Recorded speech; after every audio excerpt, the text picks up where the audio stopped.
Eu acho que falta muito, muito, muito. Mas eu espero, eu tenho um sonho. Hoje eu posso sonhar daqui 10 anos, poder estar vendo isso. De olhar para trás e falar, caramba, um dia, com 10 anos atrás, eu falei que o futebol ia ser bom. E hoje é bom. É muito maravilhoso. Mas eu espero. Tenho esperança, mas é um pouco difícil ainda. Que é muito desvalorizado ainda o futebol feminino. O futebol feminino ele sempre teve que lutar pelo seu lugar, dentro e fora de campo. A busca das mulheres por espaço no esporte já sofreu por décadas, né, até mesmo pela proibição, e a partir disso, ao longo dos anos, as jogadoras se tornaram símbolos de luta e resistência. Desde as que persistiram no começo do futebol, e as mais recentes, como a Marta, Cristiane, Formiga aqui no Brasil, além das seleções de fora, né, então Estados Unidos, França, Austrália, e um passado mais recente.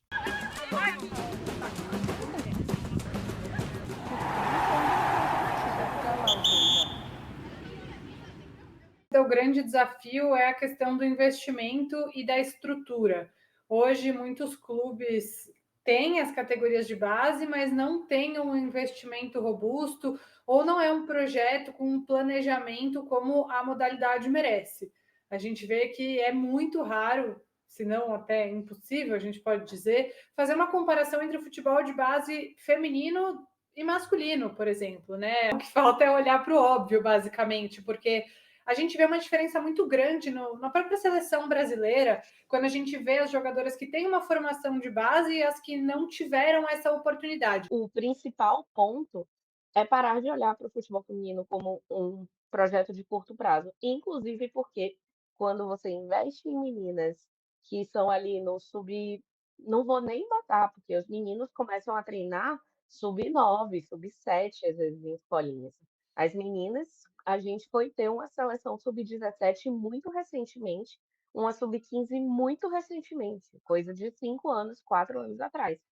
Então, quando você olha para as seleções femininas e vê esse efeito se expandindo, então, quando o Brasil começou a ter categorias de base e aí precisar de jogadoras para alimentar essa categoria de base, aí os clubes começam a enxergar isso como uma vitrine. Por exemplo, a gente tem essa geração que está jogando agora pela seleção brasileira, é a primeira geração da seleção que teve acesso a categorias de base dentro da seleção.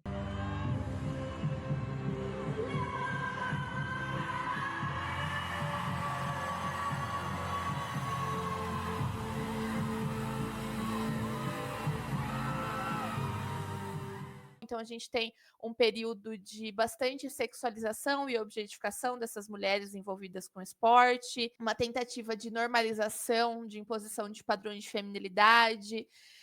E com o tempo e com até mesmo o crescimento do futebol de mulheres, o crescimento que eu digo assim, né?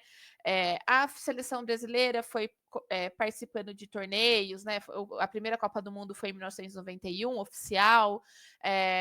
O futebol de mulheres passou a ser modalidade olímpica em 1996. E aí a mídia meio que ignorou esse crescimento, esse fenômeno. Não existiam transmissões.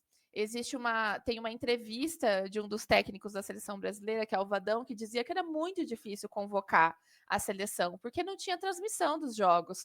Então ele precisava ir pessoalmente até os estádios para ver as jogadoras atuando, e se via uma, não via outra, era bem complicado, né? No geral, o futebol feminino ele tem uma cobertura ruim.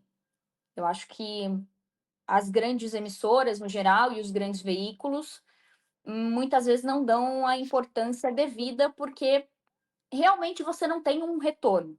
Você não pode escolher transmitir futebol feminino pensando que você vai estourar na audiência.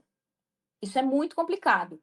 Mas você tem que pensar que é algo que a gente vai construindo, assim como foi construído na Inglaterra. O estudo Mulheres e Futebol do WLab, em parceria com os institutos IDEA, Locomotiva e Pinion, de abril de 2024, revela que apenas 1 a cada 3 mulheres frequenta estádios. 40% das mulheres que responderam que não vão ao estádio explicaram que a falta de segurança é um dos motivos.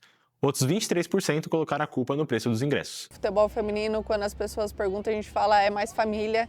então pode levar a criança, é mais tranquilo os jogos, não existe esse negócio de briga, de torcidas. Eu vejo muita diferença, sim, já assisti vários jogos do masculino e a gente sempre fica com um pouquinho de receio, né, de ter alguma briga perto da gente, alguma coisa, mas o futebol feminino, graças a Deus, é sempre mais tranquilo. Um levantamento da Sala Digital, parceria da Band com o Google, realizado em 2024, mostra que o interesse pelo futebol feminino aumentou mais de 10 vezes em buscas no Google desde 2014. Ainda segundo os dados da plataforma, que monitora as pesquisas dos usuários na internet, o Brasil lidera o interesse de busca por seleção feminina de futebol em comparação com outros países. Como exemplo disso, nós tivemos recordes de audiência na Copa do Mundo de 2023, na Austrália, e mesmo com a seleção eliminada na fase de grupos, a competição rendeu bons números para a Globo e para a Cazé TV, que foram as duas detentoras de direito. De acordo com a Globo, considerando o canal aberto e o Sport TV, 63 milhões e 200 mil brasileiros assistiram a Copa.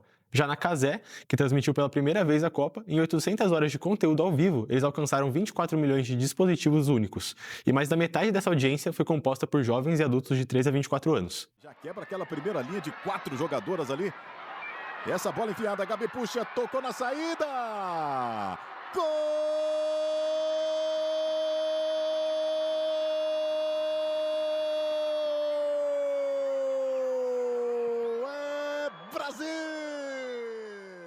Se a gente tivesse uma grande profissionalização dentro do futebol feminino, com contratos longos, como se estabelece na legislação, a gente tivesse contratos que trazem segurança para as atletas, certamente elas não precisariam buscar outras profissões e elas dedicariam mais ao futebol, entregando um melhor produto. Não estou dizendo que o produto é ruim, estou dizendo que se você se dedica 100%, o produto é muito melhor. Se você se dedica 20% do seu dia, obviamente que o resultado é diferente. Então, se você tem atletas se dedicando 100%, o produto será muito melhor e você terá um campeonato mais disputado, com mais visibilidade, com mais patrocínio e com mais resultados financeiros para todo mundo. Então, a grande dificuldade, eu acho, que dentro do âmbito trabalhista que as mulheres enfrentam, são esses contratos curtos. São regras que não são estabelecidas para as mulheres de forma diferente. Eu tenho que pagar isso para um, pagar isso para o outro. Não entendo dessa forma, eu entendo que as condições devem ser fornecidas de forma igual. Mas muitas vezes o pagar isso ou pagar aquilo, o atleta X ganha mais, o atleta Y ganha menos, a gente precisa partir de um ponto que o que isso está entregando para o patrocinador. O patrocinador, ele paga, ele mantém aquilo, mas ele também quer uma contrapartida. Tem muitas coisas ainda, algumas mudancinhas que a gente poderia realizar, poderia mudar. Ter mais pessoas assistindo, né, o futebol feminino, mais pessoas apaixonadas pelo futebol feminino. A gente vê poucas pessoas nos estádios, às vezes a gente joga com 700 pessoas no estádio, então é pouca gente. Eu acho que isso poderia chamar mais o público, ter mais pessoas apaixonadas, mais marcas também apaixonadas pelo futebol feminino, para que a gente realmente possa viver só disso e ajudar a nossa família. Essa falta de igualdade ainda, para essa base acontecer, e a gente sabe que o esporte só se renova quando tem uma base forte, porque ainda tantos nãos para a presença das meninas, das adolescentes, das mulheres nesses ambientes. Do meu ponto de vista, São Paulo está fazendo esse trabalho, Rio Grande do Sul, né? Alguns estados e aí se concentram, fomentam essa base, mas aí eu quero saber, vai ser só São Paulo e Rio Grande do Sul, Campeonato Brasileiro? Só essas meninas vão ter o direito de estar na seleção brasileira? E Marta saiu do interior de Alagoas, viu? Eu nasci em Alagoas e eu não conheço Dois Riachos. Então, eu faço essa pergunta num dos textos que eu já produzi. Quantas Martas a gente vai deixar de conhecer? A gente já deixou de conhecer. Então, aqui são minhas relíquias de tempo que eu joguei, né? Participei de alguns campeonatos paulista, brasileiro, viajei para Ourinhos, Brasília, fiquei lá no Mané Garrincha uma época fazendo todos os jogos. A Portuguesa, de coração, é o clube que eu passei, que foi o mais profissional que eu já vi. Porque a gente saía de casa só com a roupa do corpo Chegava lá, tinha chuteira engraxada, tinha bola, roupa, tudo limpa. A gente ia pro CT, treinava com o time masculino, com o próprio time masculino. Tinha a mesma estrutura de um e de outro. Então foi o melhor time que eu já tive na minha vida. Quando eles dispensaram as pessoas que eram as mais velhas, na época eu estava com 27 anos. E quando foram dispensar as pessoas mais velhas, eu pedi até para eles reduzir meu salário, porque graças à Portuguesa hoje eu tenho isso que eu tenho, porque eu construí minha casa com o dinheiro que eu ganhava lá da Portuguesa.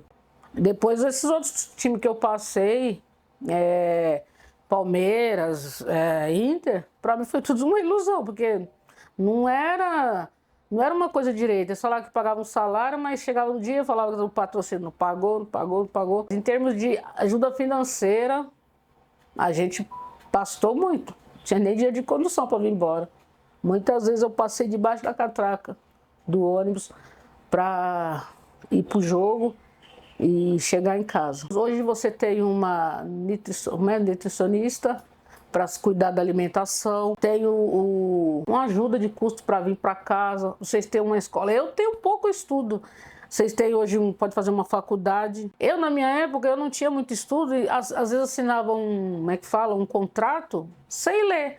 Aí ele estava o contrato, pagar tal, X, nem sabia, recebia o meu salário, não sabia se eles ganhavam mais ou menos. Mas se eles pegar, como era o futebol, era o pão com mortadela e o guaraná para a gente correr o campo inteiro, entendeu?